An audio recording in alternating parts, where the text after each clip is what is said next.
All right. Welcome again, everyone, to our 30 minutes of excellence session today. I have the privilege of introducing our presenters for today. So we have Angela Johnson, who is a regional training consultant, and then we have Larry Sanders, who is the talent solutions manager at West Michigan Works. And today, for our 30 minutes of excellence session, they'll be talking about the benefits of registered apprenticeship.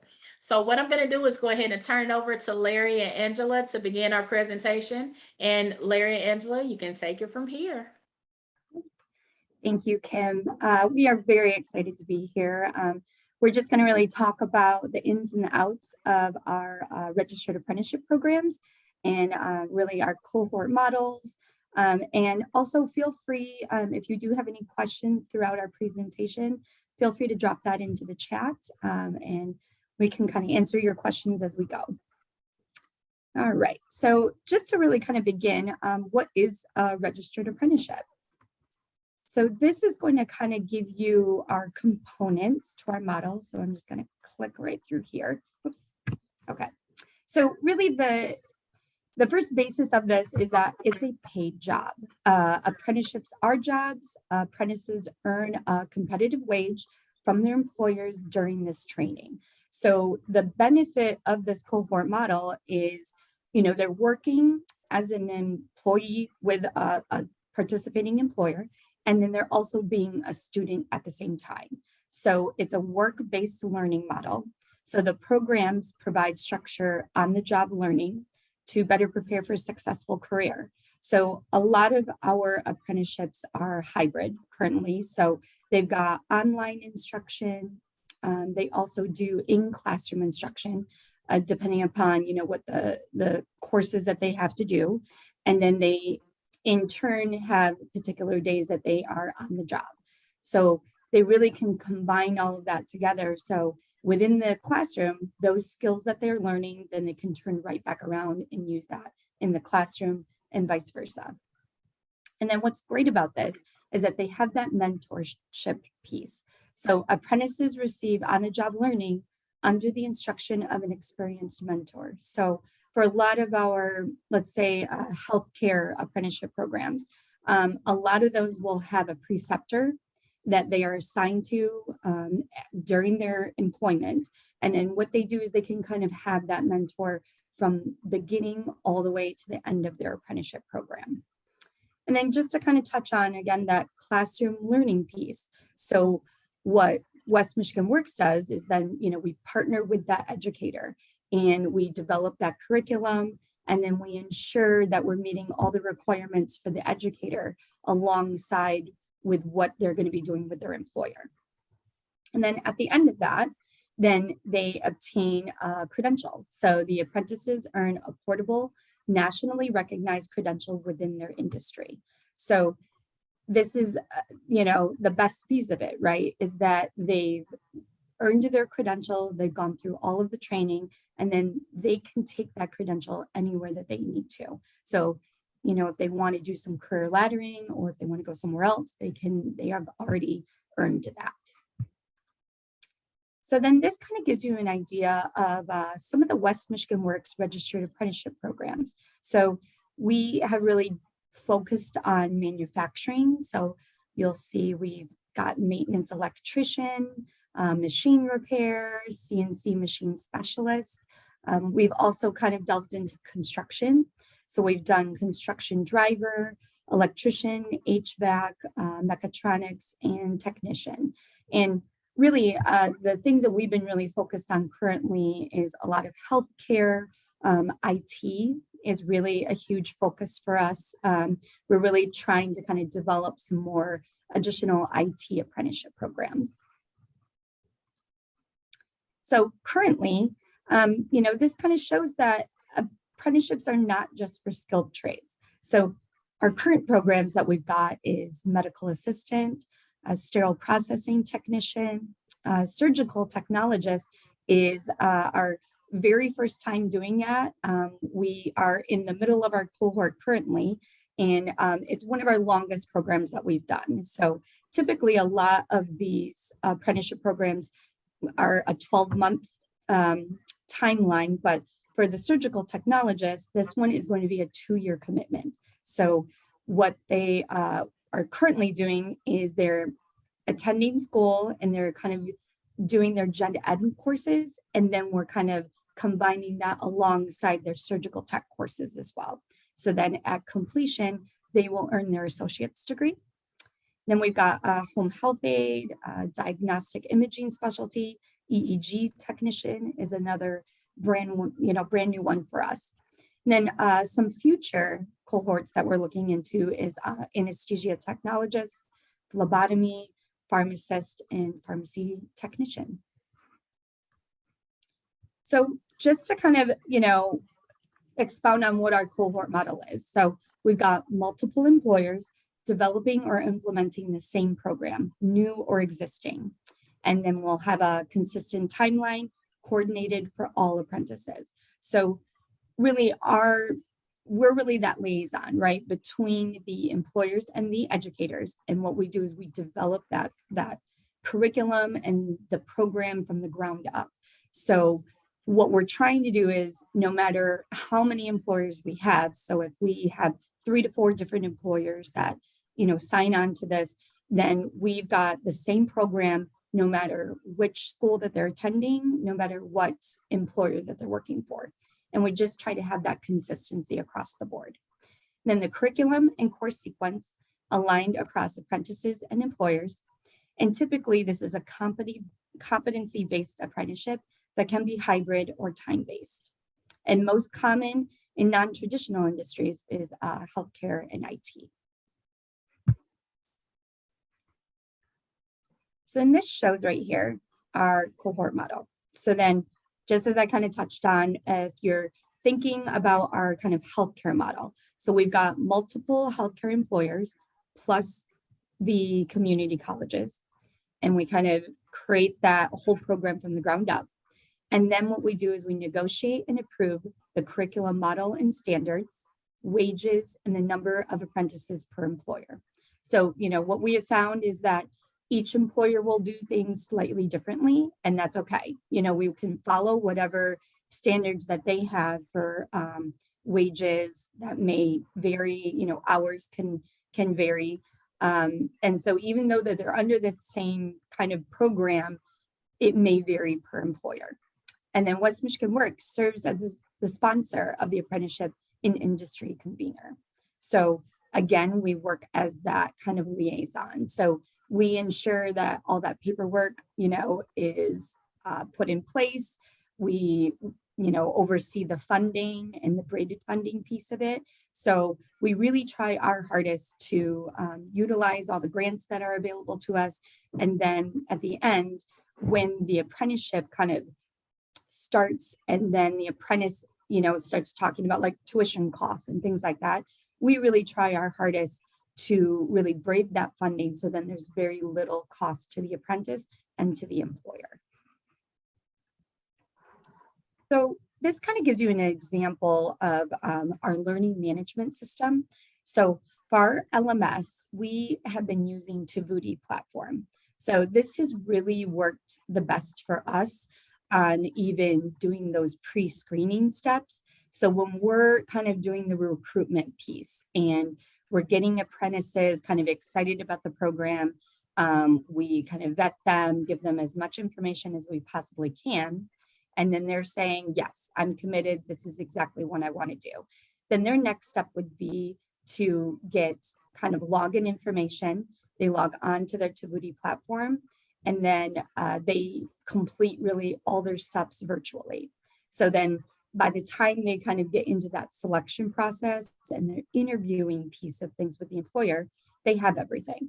So this is where we would have them kind of complete their resume and their cover letter. Sometimes the educators can require different assessments. So there's kind of computer proficiency badges, typing assessments, and this is just a great way for them to kind of do it at home, do it at their own pace. And then what they do is they upload each document. We put it all together as kind of a portfolio, and then that is presented to the employer. Then what they do, they kind of, review over all the information. And if it seems like it's a good fit to them, then the apprentice or potential apprentice is then interviewed. This kind of gives you an idea of our career portfolio. So for West Michigan Works and for majority of our career coaches, they kind of follow this model of the career portfolio. We have found that these are pieces that many employers are looking for, and it really just gets them better prepared. So resume, cover letter, references, you'll see it kind of includes the assessments. And then even if we have somebody that really needs to, practice for interviewing skills or, computer skills, it's like we've got workshops that they can sign up for and utilize that. And then this, like I said, that whole completed career portfolio then can be shared out with the employer. But then if we have people that are actually not selected for the apprenticeship program, then the career portfolio is something that they can still hang on to. So if they do choose to go and do a different training program and not choose to go through an apprenticeship program, they're already set to go. They've got all those pieces in place. So for them to kind of move on to something else, they don't have to repeat anything. We've got them all prepared and ready to go. Okay, and I'm going to turn this over to Larry. Good afternoon, everyone. I'm going to be sharing with you information about what we offer as far as our service center. And our service center services can be in person as well as online.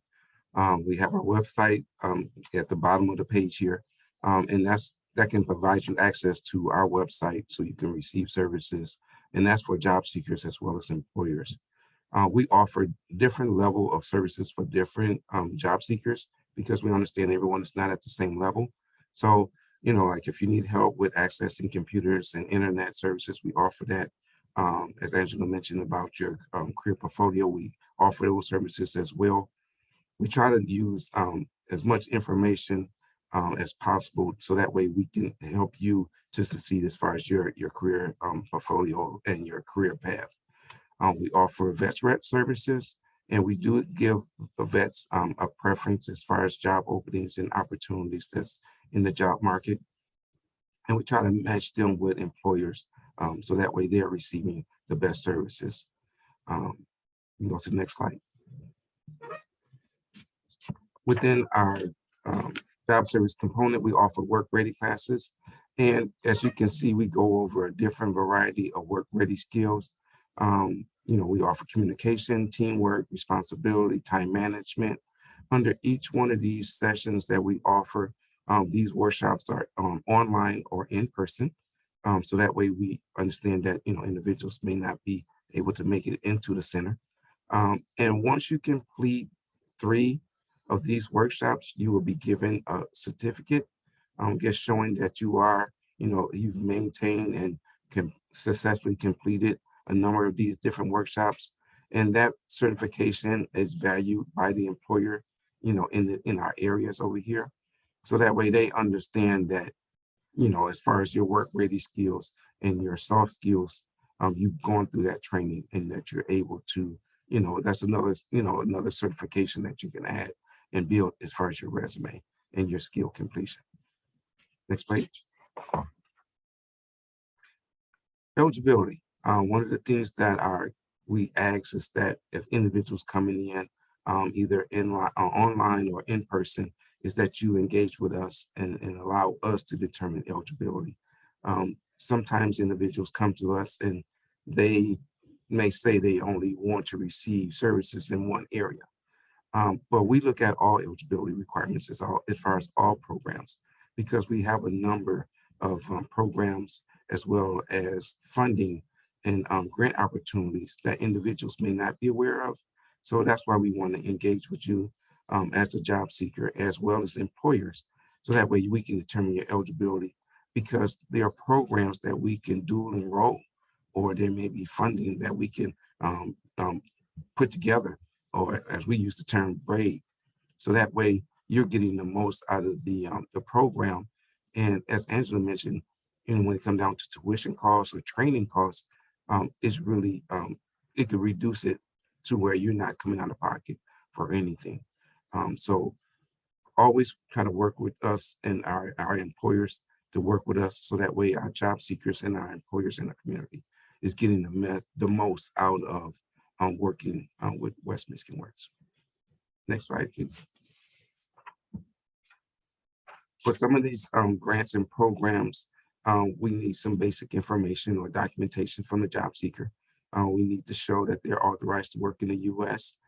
Some programs do require a high school diploma or some type of efficiency as far as that to enroll in the program. Some of our programs do not. So that's why working with our staff, our career coaches, will allow you to do that. If you are a male, we ask that you are registered with Selective Services. However, there are some exceptions that we can make. We just need documentation from Selective Services, just kind of documenting the reason why you were not able to enroll or get registered within, Selective Services. And so that way we can make that determination as far as your eligibility into all of our programs. Next slide, please. Our first step is, basically going on to the website. You can do this in person or virtually, where you are registering with the Pure Michigan Talent Connect. And that's pretty much just creating a profile under the West Michigan Works website. So that way it can be viewed by, individuals. So if you're coming in for different type of services, you can also upload and attach your resume, cover letter, references. All of that information can be stored here. So that way at a later time or date, if you need to be updated or revised, you can do so. Also under the Pure Connect, if you are in need of an interpreter service, we can get you registered and indicate that under your profile. So that way, if those services are needed and required, we can continue to work with you. So that way we're matching you up with those services to make your transition while working with us a little bit easier. Next slide. So as you see here, once the second step is, you're registered within the system. And this is user-friendly for employers as well as job seekers. So under each one of these programs, under that go symbol, when you go next, it actually, it give you information as far as what is the steps you want to go to. Do you want to look for employment, information about training and apprenticeships. We also have like our hot jobs on our website. So if there's hot jobs that you may be interested in that we offer training under, you can access all this information through our website. As Angela mentioned about our on-the-job programs, it gives you information that employers can kind of search through and see how they can best utilize the services to make sure that they're getting benefits as an employer, because we do offer some form of reimbursement for training and placement. Next slide. So the third step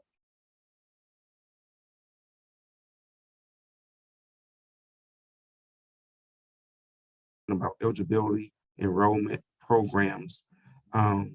We're fortunate, at West Michigan Works that you do not have to be enrolled in order to receive funding. Some of our funding programs is outside of these programs. So that's why we want you to work with us, engage with us, so that way we can make sure that, things are in place.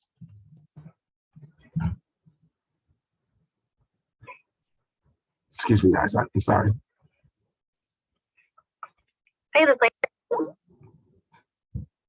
Everything is tied to my laptop, guys, so I'm sorry. I had to take some technical problems.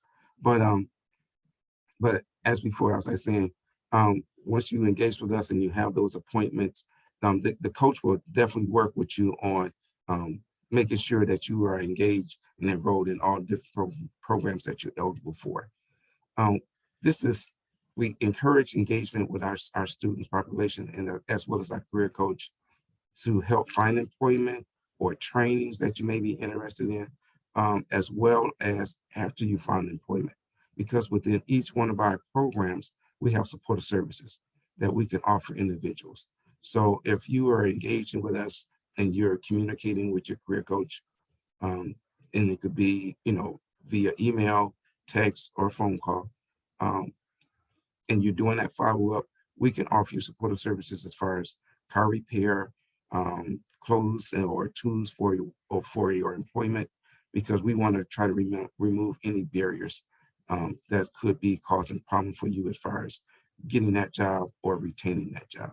So retention is very important to us, and we want to make sure that once that employer-employee match is done, that individual is able to stay on the job as long as possible. Next slide.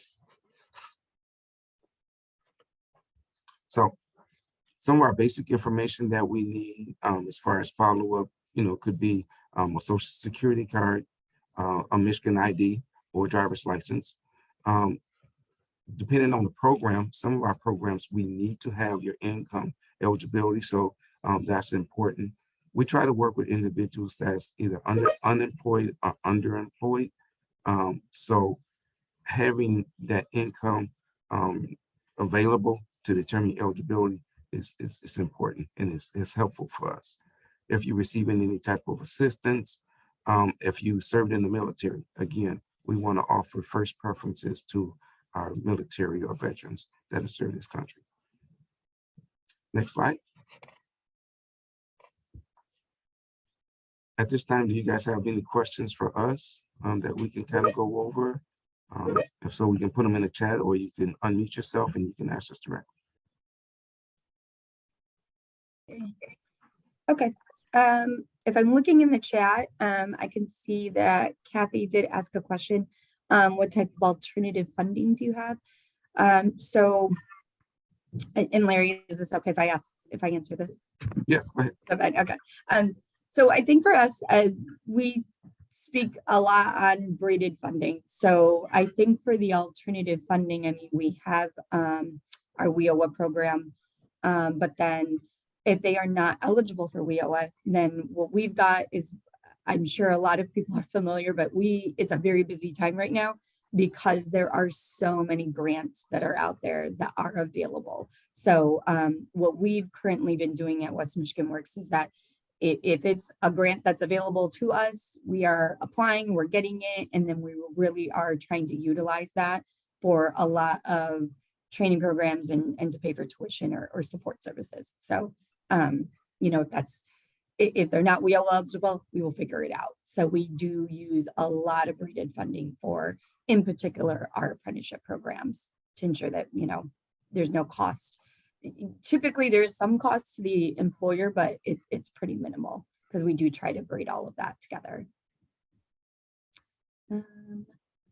What strategies do you use to encourage employers to work with someone who doesn't speak English? So we do have a large population of ESL that we assist every day. So really, I think it's a two-part, sort of support system that we have. So we have either our community partners that we will lean on. So, the Hispanic Center, our literacy center. So we will partner with a community partner, but we will also, at our staff, we also have refugee career coaches that could also assist that individual. So if they wanted to get into a training or in particular an apprenticeship program, we have the refugee career coach actually connect with that individual, and then they actually assist them and support them from beginning to end. So we actually just had a short discussion about this earlier, and I think Larry also did include like interpreter services as well that we can also tap into. I guess to go back to the funding, we try to utilize funding, if they're in training, we try to use as many funding opportunities as possible to help individuals with tuition. For employers, we try to do the on-the-job training. We do the apprenticeship. We try to offer like community work experience as well, because that's another option to kind of see, what are some of the barriers that we can try to work with and give this individual an opportunity to be in, in some form of employment. Because we don't want to discourage that employer from not hiring this individual because of any type of barrier. So if it's something that we can work with them It's between the services that we offer through our agencies and community partners, then we definitely want to try to utilize that as much as possible.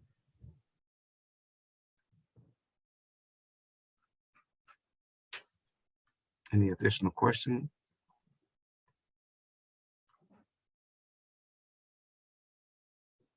Right. It doesn't look like any other questions are coming through in the chat box. Nope, doesn't look like any other questions are coming through. I do want to take this time to thank you, Angela and Larry, for sharing your expertise with us today on our 30 Minutes of Excellence. It has been some great information. For all of our attendees, thank you for joining us. And as you recall, it will be available on our NAWDP YouTube page by the end of the week. So if you want to go back and re-listen to it, or if you have colleagues that you want to share this with, this will be available on our NAWDP YouTube page as well. All right, Angela and Larry, do you have anything closing? I was just going to ask Angela, if you go to the next page, it has our contact information. So if anyone want to reach out, later with questions, or you want additional information, I see it now. It's on the screen here. So please reach out if you have any additional questions. And thank you for having us. Thank you so much. Yeah, we loved being here. Thank you so much.